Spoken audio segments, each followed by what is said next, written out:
హరీష్ రావు అతి వ్యాఖ్యలకు ఎలా స్పందించాలనేది కూడా అర్థం కాని స్థితి. ఇలాంటి బెదిరింపులు అధికారులను ఆయన ఏంది రిటైర్డ్ అయినా కూడా వదలడట. గతంలో సప్త సముద్రాలు దాటినా కూడా వదిలేది లేదు అని.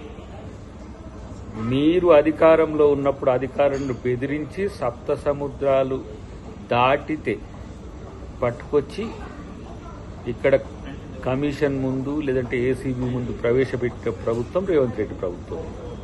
నిఘా పెడుతున్నారు, సీసీ కెమెరా మీద నిఘా పెడుతున్నారు. మరి దొంగతనాలు ఎందుకు చేస్తున్నారు? దొంగతనం చేస్తే కూడా నిన్ను, మీ మామను, మీ బామ్మర్దిని వదిలేయాలనా? ఇట్లా వదిలేసినందుకే కదా తెలంగాణ తెగదోచుకున్నది. ఇంకా పొడింగి మాటలన్నీ మాట్లాడుతూ ఉంటాడు. ఏందో ఈయనే అధికారం ఇప్పుడు పోయి గిట్లా వస్తున్నట్టు. నీ ముఖం, మీకు అధికారం కల్లా ఎవడు చెప్తుండో మీకు మరి పిచ్చోడు. మీకు మళ్ళా వస్తుంది సార్ తెలుస్తలే.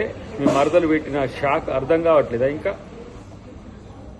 ఇలా అధికారం వస్తుందని మిషతోని అధికారులను బెదిరించే ప్రయత్నం చేస్తే ఏంది నువ్వు చేసేది ఏంటిది? ఇంకా అధికారం పోయినాక కూడా ఎన్ని తిట్టినా సిగ్గు లేదా, లజ్జ లేదా? ప్రతిసారి రేవంత్ రెడ్డి గారి ప్రభుత్వం మీద, లేదంటే రేవంత్ రెడ్డి గారి మీద, లేదంటే పథకాల మీద అబద్దాలతో కూడిన స్టేట్మెంట్స్ ఇవ్వడం అనేది మీకు మాత్రమే చెల్లుబాటు అవుతుందని ఆయన నాకు అర్థం కావట్లేదు.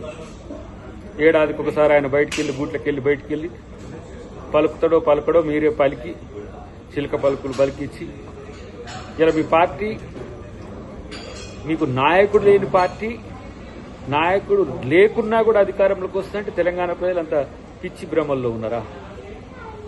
ఇంకా దోచుకున్నది చాలదా? ఇంకా తెలంగాణను తెగదోచుకోవడానికి మీరు ప్రయత్నాలు చేస్తున్నారా? తెలుస్తూనే ఉంది కదా బీజేపీతోని పొత్తు కోసం ఆరాటం, వెంపర్లాట అంతా కూడా కనబడుతూనే ఉన్నది కదా. కాబట్టి నిఘా విషయంలో ప్రభుత్వం చట్టబద్ధమైన నిఘా ఉంటుంది. మీరు తప్పులు చేస్తే కూడా వదిలేయాలనే ఆలోచన ఉండదు. కాబట్టి మమ్మల్ని సీసీ కెమెరాలు చూస్తున్నారు, ఫోన్లు హ్యాక్ చేస్తున్నారు, ఇది చేస్తున్నారు అని చెప్పి ఊకనే సెంటిమెంట్ రగిలించడానికి చేయకు. నువ్వు ఏ దొంగతనం చేయకపోతే నిన్ను ఎవరేమీ అనరు. కానీ దొంగతనం చేసుకుంటే మాత్రం నన్ను ఎవరు ఆలోచించొద్దు, నా గురించి చూడొద్దు, నన్ను పట్టించుకోవద్దు అని చెప్పి బుకాయింపు ఏవైతే మాటలు ఉన్నాయో వాటి బంద్ చేయి.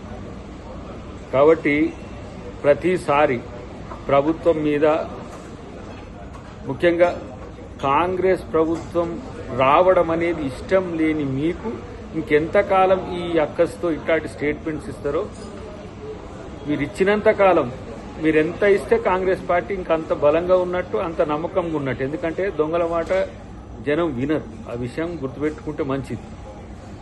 కాబట్టి మిమ్మల్ని ఈ ప్రభుత్వం వదులుతుందని కూడా మీరేమీ అనుకోకండి. ఏదో ఆ కమిషన్ వేస్తే అట్లయింది, ఈ కమిషన్ వేస్తే ఇట్లయింది, కాళేశ్వరం పోతే అట్లయింది, కాబట్టి మమ్మల్ని ఎవరేం చేయలేరు అనేది కాదు. మిమ్మల్ని ఈ ప్రభుత్వంలోనే ఎవరు వదిలిపెట్టరనే విషయం గుర్తుపెట్టుకోండి. కాబట్టి అధికారులను బెదిరించే పిచ్చి శకలు మానుకో హరీష్. ఇది పద్ధతిగా ఉండదు. అసలు ఫస్ట్ మామూలుగానైతే ఈ స్టేట్మెంట్ ఇచ్చుడు కాదు. అధికారులను బెదిరిస్తే చట్టపరమైన చర్యలు నీ మీద తీసుకోవాల్సి వస్తుంది. కానీ నిన్ను ఎవడు పెద్దగా సీరియస్గా తీసుకుంటాడు? ఏముంటుంది ఇది సీరియస్ లాంటి జోక్ ఇది. కాబట్టి పిచ్చి ప్రగల్భాలు మాని కామ్గా మీ పని మీరు చేసుకోండి, ప్రజల కొరకు ప్రయత్నం చేయండి. అంతే తప్పితే ఇలాంటి ఏమంటాము హెచ్చరికలు లాంటివో లేకపోతే ఇష్టం వచ్చినట్టు మాట్లాడేది బంద్ చేస్తే మంచిది.